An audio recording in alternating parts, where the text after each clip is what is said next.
The pressure is getting...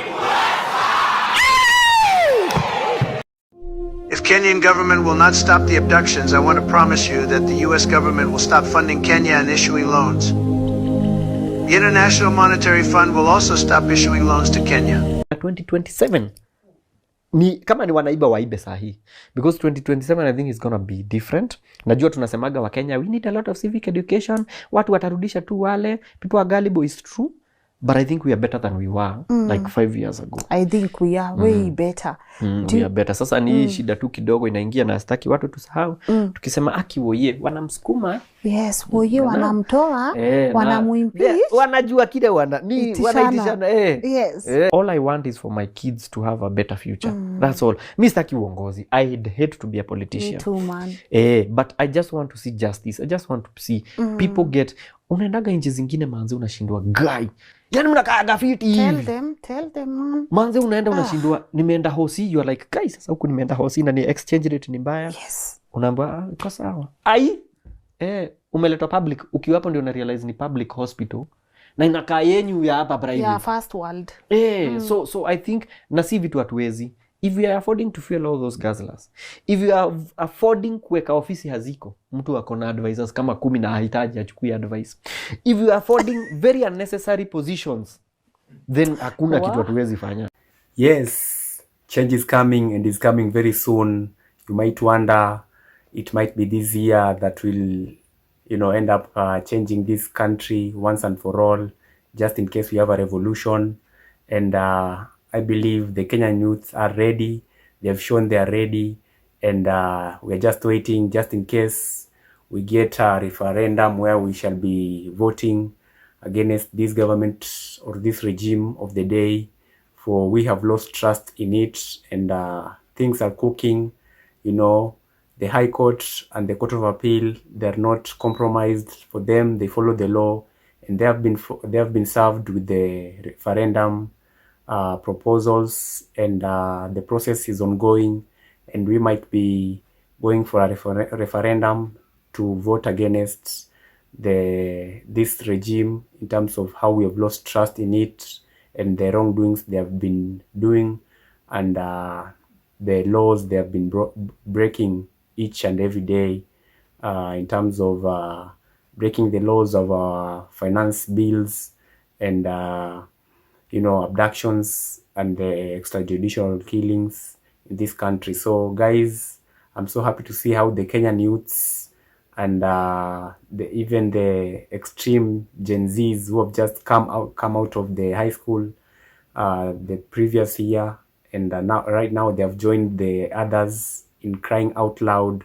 that this regime has to go. And it's a beautiful scene to see that the Kenyan people are woke to the status quo, and it's beautiful to understand that the government is shaken, and they understand that they are on their way out, and that's why a man like Ruto is really trying to travel all over the country to at least try and continue to appoint some few leaders who he thinks by appointing those leaders that appointment will transform into voters joining his rogue regime. But that's not the case. The Kenyan people have decided that they won't be following any leader blindly.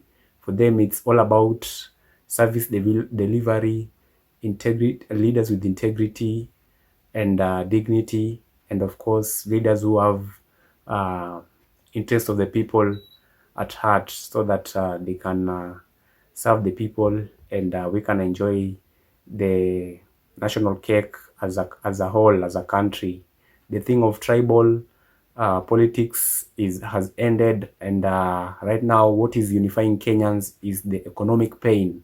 Economic pain is the one thing that unifies Kenyans, and it's beautiful to understand that Kenyans now understand that the only liberation we haven't achieved is economic liberation, because we have actually achieved freedom liberation. We have achieved constitutional liberation. The only liberation we remain with for us to be free, for sure it's called economic liberation, and that means that the next leaders who we shall be choosing, most definitely will be the ones who will be talking about the economy and the, you know, the revolution of the economy, which has been undermined by the previous regimes. So guys, let me know what you think. These are some of the videos which I've compiled for you to just understand how bad our economy is doing. But of course, there is hope to make sure that we liberate our country economically and to live freely and to enjoy our country once we make the right choice come the next election. Because I believe it might be sooner than we thought, and it will be better because people are really urging that the 2027 elections could even be like tomorrow or something, but things are cooking. We might be having a referendum to kick out this current regime, and that will be working for our favor, and it will help us save the time lost in this current regime, because the more we stay with this regime, is money lost, is time lost, and everything lost in terms of development. So guys, let me know what you think on the comment section, and I really appreciate. Enjoy these videos and make sure you listen carefully and get liberated, because liberation always starts with the mind. Once you liberate yourself mentally, there's nothing else that a foolish leader will tell you or a corrupt leader will tell you, because you'll be wise and smarter. And that's one thing they don't want you to know, because they have planned our poverty. Our current state is that 60% of our people stay poor, then the 30% stay employed and fear for losing their employment, so that they can't join the 60% which are unemployed and very poor, and they are really, you know, sold fear of losing their jobs, so they never they never tend to react. But last year you saw the middle class reacted and joined the 60% in kicking down the finance bill 2024, and the remaining 10% is divided by the elected leaders, who are the 9%. Those are the parliamentary leaders in the Senate and the House of the Parliament House, and then the 1% is the ruling elite, which is the presidency and the people around the presidency. And in this case, you know, there's a man who has been doing rounds as known as the PA of the president. These are the people who combine to form the 1% of the ruling class, the elite who rule the nation. They are usually 1%. So guys, let me know what you think on the comment section as you get educated civically, and I really appreciate for your support. Make sure you subscribe, and I really appreciate. I respect what Raila has done for this country. He has made sacrifices a lot of others were not ready to make. He has suffered pain for our national renewal when others were not ready to do it. Wow. I've known this intimately. I hid him in my house when Ruto Moi was trying to arrest him. I disguised him and tried to smuggle him into the American embassy, and they refused to take him in. And we had to work to ship him out through Uganda. And luckily, Uganda at the time did not behave the way Kenya has behaved to us. Uganda, they would have arrested him and brought him back to Moi. And that's when he went to know, and he has made his contribution. Regardless of how this ends, it cannot erase the historical important role he has played. True. But now the rest of us have to say, we need to rally together in defeating the forces of reaction and regression in the absence of Raila from our ranks. When Julius Kambarage Nyerere left office after 24 years, the only amount of money that he had in his account was the equivalent of 8,000 United States dollars. That is what your current politician uses for a single visit to a gymnasium. They were leaders who are selfless. 63 years after independence, we are still importing chicken as if our chicken forgot how to lay eggs.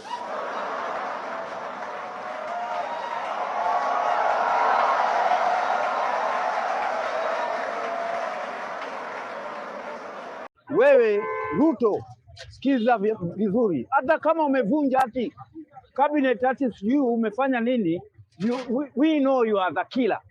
Una kill mpaka watoto wetu. Kitu ya kwanza, watu kwenda kuwazika unauliwaua, pia ushughuliki. Haya, kanisa gani utaingia? Tunasema wewe ni doctor, kanisa gani utaingia? Yes, he's cushioned, that one. He can, yeah, that one is cushioned by technology. There's a huge team working with it. Yes, a huge team. Yeah. Yes, a huge team. But Kenya, even if you tell me to be the president today, I will not take it. I cannot even touch it with a 10-foot pole. I will not. Yes, I do not even know how my friend Ruto sleeps. But he used to be my friend for a long time. I don't know why they consider me to be his friend now. Because when they go up there, they forget their own. You think he's having sleepless nights? Oh yeah, you can't sleep. You know, you got only 12 hours of daylight. 12 hours of daylight. And the problems of Kenya are 24 hours. Uhuru didn't seem to have, much stress. I do not want to talk about Uhuru, but he knew the medicine. And Ruto does not take that medicine. Kusha. 10-0. Take the medicine and sleep. Yes. Yeah. And you wake up at 10 or 11. Yeah, at 10. And you'll be okay. Yes. Jomo Kenyatta. Yes. Moi used to tell me about Jomo Kenyatta. Although I worked for Kenyatta. Yes. Kenyatta told Moi, this country is too big and too heavy. Do not carry it with leather straps. It is very difficult for leather to break. Carry it with the banana fiber. If banana fiber strings, if they break, the world will roll on its own and leave you standing. Yeah, don't let the problems of Kenya give you sleepless nights. You'll die of stress. You will die. Yes. If an electricity bill gives you sleepless nights, what about the problems of Kenya?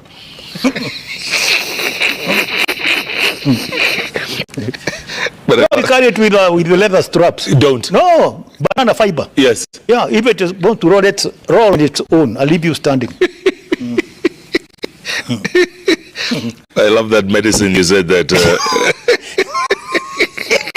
I also take a little medicine. Happy New Year. Mimi sitaki kuharibia mwaka mpya na siasa. But what I have been telling you, mwingiwe na ujinga kama wa Kenya. Mwingiwe tu na ujinga. Atu Wajaruo waende wapigie Ruto ndio wapanishi wa Kikuyu, ama wa Kikuyu waanze kupigia Ruto ati kwa sababu Uhuru sijui ameingia na wamekuwa wengi kwa serikali, ama makabila zingine sijui zipigie Ruto mdanganyo my friend. Yani mwingiwe na ujinga, mujaribu murudishe Ruto 2027. I want you to watch this video. Tufunge internet. Hapana, wacha hao watu ambao kazi yao ni kuhangaika kwa kitanda because they are lazy bones. Hakuna kitu wanafanya, ni kuhangaika tu kwa kitanda kuchokoza watu. There is nothing they will do. Nchi ya Kenya, Mheshimiwa Rais, agenda yako utadeliver. You deliver your agenda.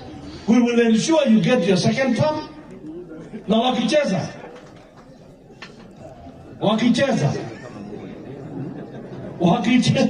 watu tunaweza amua uendelee kidogo hivi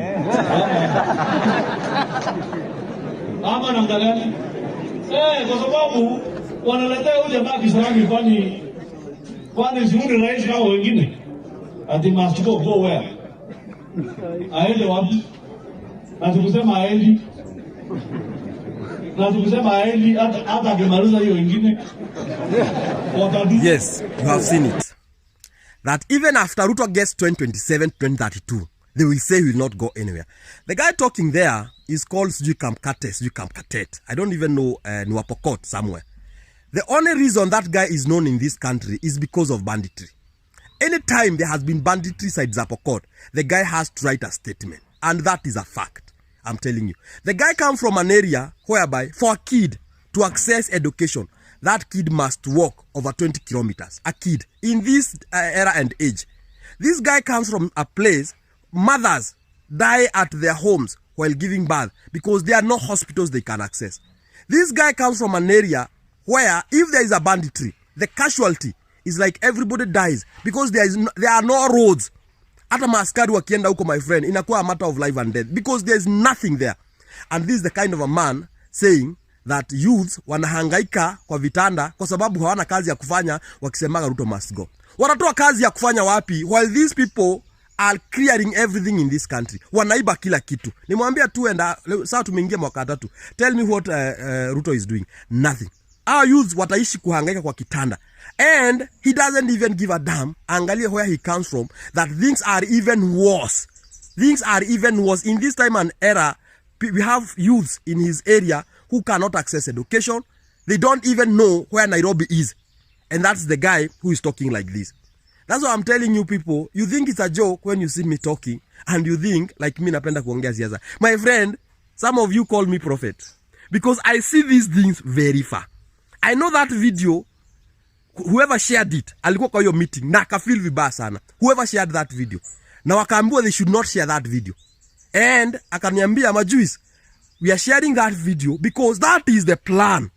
That is the plan. Hii mambo ulikuwa unaona kwa gazeti every time. Sijui term limit should be scrapped off. Na inatoka from various MPs wanalipwa na Ruto. What should be scrapped? My friend, it's a reality. Si mambo ya utoto, my friend. Si mambo ya utoto, my friend. Ukitaka kuongoza watu for a very long time, make them poor. Let them have no hope. Like the youths of this country who are when wamefika hawana hope. If you look at the youths who have been abducted, akina Kibet, akina Muteti, and all those people, you realize even if after they were abducted, other youths started doing what though akina Kibet they were doing because youths wamekuwa so hopeless. And that's where we are heading as a nation. That's where we are heading as a nation. Unless you are mad and you cannot see it. My friend, ushia yerio tagiria. Majenzi mko? Kazi mnafanya kwa mtandao ni mzuri sana. Na tunapongeza nyinyi. Na muendelee. Mtaendelea.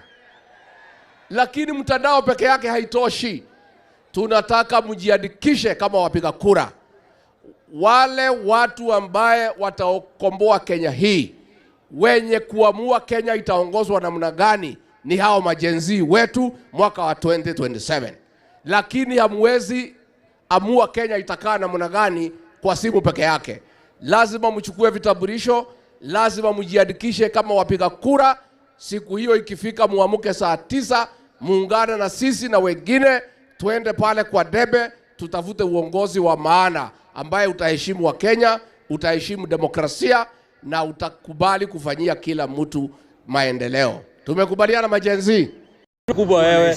Mkubwa si kuvaa kofia, hii kofia si mkubwa. Wewe ni kijana mdogo, have respect. Niko na respect kwa watu wako na respect. Kijana kama wewe, have respect. Kama ulikuwa kijana kama mimi na hujasaidika ndio huna respect. Unanisikia? Ndio kaza. Have respect. Bora unanibeba unanipeleka sinini. Yaani wewe ni polisi hata unanibeba. Si hapa ni amenifungia cell nimejitoa. Please. Have respect.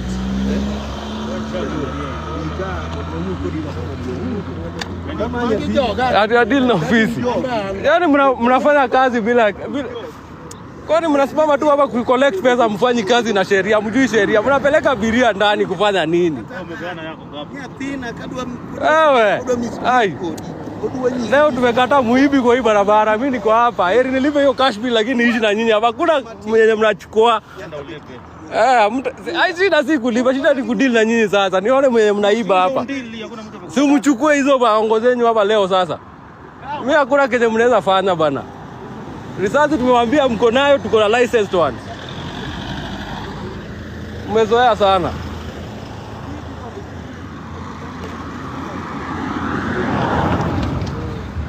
Chako chungu kijende kikacha kapo kwa gike bamka. Huru mwako ni kitigari yoko. Gitu wenya mnaka wadi. Simuonyeshe hiyo nini ya speed, inatumanga instant. Waruma gari station sema kuniomba speed hiyo. Idadi. Jamani ulo. Kurene noko kaene. Mungu yetu. Itoe Ruto Kenya, hata kama angalau na jali. Sisi Kenya tumechoka na Ruto, maisha imetuharibikia, analipisha mpaka sodo ya wamama. Pure kabisa Ruto. We don't like you, go home. Sasa tafuta kiongozi ambaye anapenda mwananchi na anapenda kijana kama. They want to be described as honorable even when they are horrible. They acquire things which they have not worked for. They promise us things that they know they will never deliver. And there is no shortage of such men and women in the African continent. Now the next election, yes. Unajua hawa ndio watakuwa nasema fagia wote ama mtasema namna gani? This generation, yes, they use their might because they didn't vote. The largest vote in the last election.